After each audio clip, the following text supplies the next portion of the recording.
شبلی صاحب، آپ کی حکومت نے کیوں ضروری جانا کہ اگست کے مہینے میں ہی جب آپ کی 1 سال مدت پوری ہو رہی ہے، آپ نے نومبر کا بھی انتظار نہیں کیا؟ اس اعلان کو کیوں ضروری جانا؟ بائی دا وے میں صرف ایک کمنٹ کر دوں کہ جنرل ایوب کا جب ایکسٹینشن فرسٹ ہوا تھا تو اس میں کشمیر کا ذکر تھا. کشمیر تو 47 سے چل رہا ہے. جی تو کشمیر تو ظاہر ہے 72 ایئرز سے ریزالو نہیں ہوا تو آلویز اس پہ کبھی پیک آتی ہے, فیکٹر ان ہو جاتا ہے وہ ایشو, مطلب ٹینشن کی کم ہوتی ہے.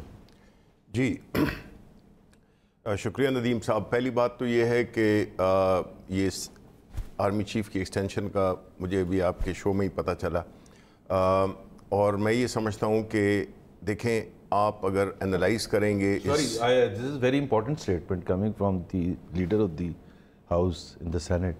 آپ کو پتہ نہیں تھا یہ کیا ایکسٹینشن ہو گئی ہے؟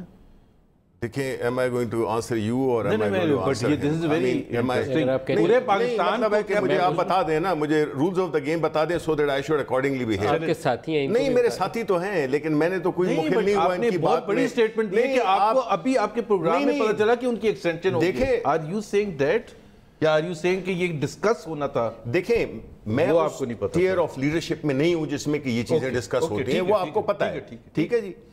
دوسری بات یہ ہے کہ دیکھیں آپ کو دیکھنا ہوگا پاکستان کو اس کے پورے پولیٹیکل, اس کے ہسٹوریکل, اس کے فورن ریلیشنز کے کانٹیکسٹ میں. اب دیکھیں جس وقت جن حالات میں پاکستان گزر رہا ہے, فار ایگزامپل آپ کی اکانومی جس طرح کی تھی, اب پھر کہیں گے کہ جی آپ ماضی کی بات کر رہے ہیں, بٹ یہ فیکٹ ہے کہ ہماری اکانومی اسٹرانگ نہیں رہی, نہ تھی اور نہ اس وقت ہے. جنرل صاحب کی ایکسٹینشن پہ پہلے نہیں, میں اسی کی بات کر رہا ہوں نا, میں آپ کو کانٹیکسٹ دے رہا ہوں کہ دیکھیں فیصلے کوئی اس بات پہ نہیں ہو جاتے ہیں کہ جی آپ نے فیصلہ کیجیے آپ آج سے نہیں ہے. جنرل صاحب کو آپ اکانومی کے ایشو سے کیوں جوڑ رہے ہیں؟ نہیں کیوں جوڑ رہے ہیں؟ آپ سمجھتے ہیں کہ اکانومی ملک میں کوئی غیر اہم چیز ہے؟ یہی تو اس ملک کا عالمی ہے کہ اکانومی کو کبھی جو ہے تو اہمیت نہیں دی گئی ہے. دوسری بات اکانومی تو چلانا آپ کا کام ہے نا. اکانومی چلا رہے ہیں ہم, دیکھیں چلا رہے ہیں باوجود آرمی چیف کو ایکسٹینشن کیوں دی؟ نہیں میں اسی کا تو جواب دے رہا ہوں. اگر ندیم آپ مجھے چھوڑنے دیں, ادھر تو آپ نے بڑی کرامات کی, آپ نے ادھر بڑی ان کو ٹائم دیا, مجھے بھی تو سن لیں. میں 1-2 منٹ بھی نہیں لیے میں نے. میں یہ کہہ رہا ہوں کہ دیکھیں اس وقت جو ہمارے بارڈر کشمیر کا جو حالت تھی وہ آپ نے تو بڑے اس میں نا ایک قسم بڑے لائٹ وین میں آپ نے یہ بات کر دی کہ جی کشمیر تو 47 میں بھی اس کا ذکر ہوا تھا, ابھی بھی ہوا تھا, پھر بھی ہوا تھا, اس میں بھی ہوا تھا. لیکن آپ مجھ سے بہتر جانتے ہیں کہ جو کشمیر کی سچویشن جس نے جو کریٹ ہو گئی ہے وہ پہلی کبھی ایسی نہیں تھی. آج ہماری جو بارڈرز ہیں, خاص طور پہ جو ہمارا ازل کا دشمن ہے, اس نے ایک ایسی سچویشن کریٹ کر دی ہے کہ جس میں کہ ابھی we are grappling with it. That's a fact کہ ہم اتنی ایک انٹرنیشنلی ایک ایسی سچویشن میں آ گئے ہیں جس میں کہ ہم اپنی اکانومی کو بھی نہیں ٹھیک کر سکتے بیکاز ہمارے بارڈر پہ اس طرح کی سچویشن ہو گئی ہے. نمبر 2 تو ایک تو یہ تھا کہ جو ہماری جو بارڈرز کی سچویشن ہے افغانستان میں جو ہو رہا ہے. نمبر 3 چیز جو ہے وہ آتے ہیں جو مین وہ ہے پولیٹیکل اینڈ ڈیموکریسی. ہم نے جی دیکھیں یہ فیکٹ ہے, اس میں دیکھیں جدوجہد بڑے لوگوں کی ہوئی ہے, بڑے لوگوں نے اس پہ جدوجہد کی ہے کہ یہ ڈیموکریسی اسٹرینتھن ہو.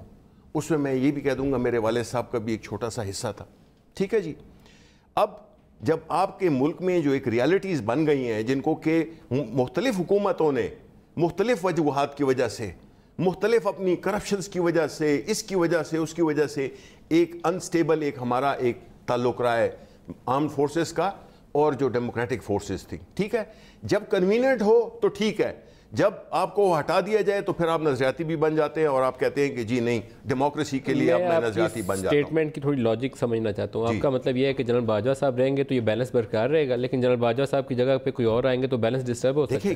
دیکھیں کنٹینیوٹی کی بات ہوتی ہے. ایک اس وقت جو ہے تو یہ پہلی دفعہ اس ملک میں ہوا ہے کہ جو آرمڈ فورسز ہیں اور جو سویلین حکومت ہے وہ کئی ایشوز جو میجر ایشوز ہیں ان میں ایک پیج پہ ہے. دیٹس وائی ایک تو جو بارڈر کی سچویشن ہو گئی, ایک جو ہے تو جو ایک ڈیموکریٹک ایک سٹیبلٹی ہے جو اس ملک میں کبھی نہیں آئی ہے, اس میں یہ ایک اہم کردار ادا کرے گا. میں یہ سمجھتا ہوں. میں ڈاکٹر اشفاق صاحب آپ کے لیے ایک سوال ہے, مجھے بالکل ان کی منطق سمجھ نہیں. میں اشفاق صاحب سے پوچھ لوں, جس طرح مجھے ان کی بات کی سمجھ نہیں آئی کہ انہوں نے بہت سی باتیں کہیں بھی کہ یہ ایک طرف he wants to run with the hare and hunt with the hound.